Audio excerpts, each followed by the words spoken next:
Growing up, there was this girl. She was 5.5 years older than me. Sometimes she treated me like I was her daughter, which I hated. And more often than not, we wanted to rip each other's hair out. But it turns out she's my sister, so we were supposed to be nice to each other. That became easier as we got older because the age gap became less important with time, and her birthday was last week, so come with me while I make her present. To be fair, there have been times when we decided not to give each other anything, so neither of us had to worry about gifts. This year was not the case. So here's the plan. For a short video, I was already planning to make chocolate truffles, so I decided to make a bigger batch and make some special ones for her.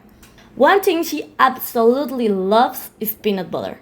If she really likes a dessert, just add peanut butter and to her it's perfection.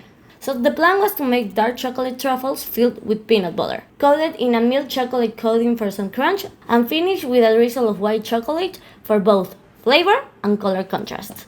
The peanut butter is just blended peanuts because I wanted the peanut flavor to shine through, and I wanted the sweetness to come from the different chocolates, so the truffles wouldn't be too sweet for her.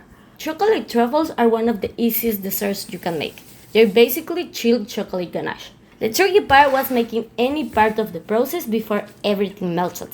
If I had added powdered sugar to the peanut butter, that would have made things easier, but I was committed to not using any. So I ended up rolling the peanut butter balls and freezing them. Then I grabbed the chilled ganache, flattened it into little discs, using that term very loosely, place a peanut butter ball in the center, and wrap the ganache around it. Here's the thing, where I live, it's summer. Between the weather and the heat from my hands, the truffles were literally melting while I was shaping them. So every so often I had to refrigerate the truffles I already made, the ganache and the peanut butter balls before continuing. It definitely took some time, however, we got through it. And we even got some ganache left over, which meant I could make a few truffles without peanut butter for my mom. Because unlike my sister, my mom hates peanut butter. And I always let her be a taste tester, so the tax must be paid. Now for the chocolate coating. I needed to melt some milk chocolate, but if I wanted it to have a nice crunch, I needed to temper it. So how do I temper chocolate without a thermometer? With a lot of faith. The first thing you need to remember to temper chocolate is that you need to melt the chocolate and then lower the temperature quickly. So I melted the chocolate using the microwave, but you could also use a double boiler. Then off the heat, I added a handful of cold chocolate chips and stirred until everything was smooth. After that, I coated the cold truffles and let them set. Just keep in mind that the truffles are coming straight from the freezer. So every time you add one to the melted chocolate, it cools the chocolate down. And let's just say the chocolate becomes less melted. So I ended up melting more chocolate. But by this point, it was around 10 a.m. and I hadn't eaten breakfast. And I forgot to refrigerate the truffles again.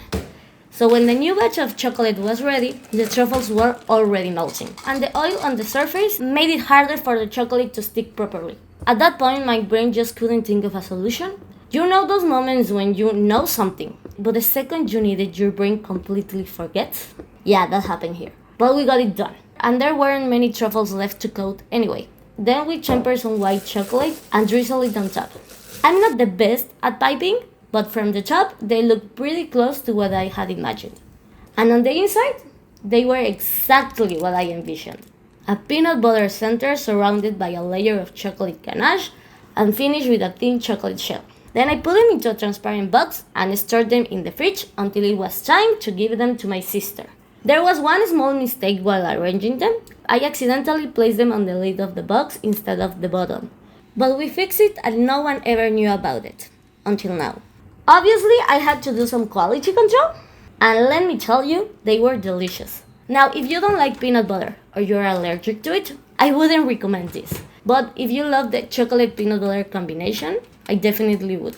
They weren't overly sweet, they had a nice crunch on the outside, they were smooth on the inside, and they were rich and decadent. I do think that if I had added powdered sugar to the peanut butter, they would have been too sweet. But that's just a preference.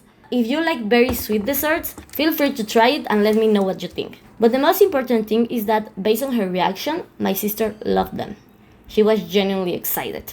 I'm not showing you her face, but trust me, you have no idea how satisfying it is when something turns out exactly the way you wanted it to.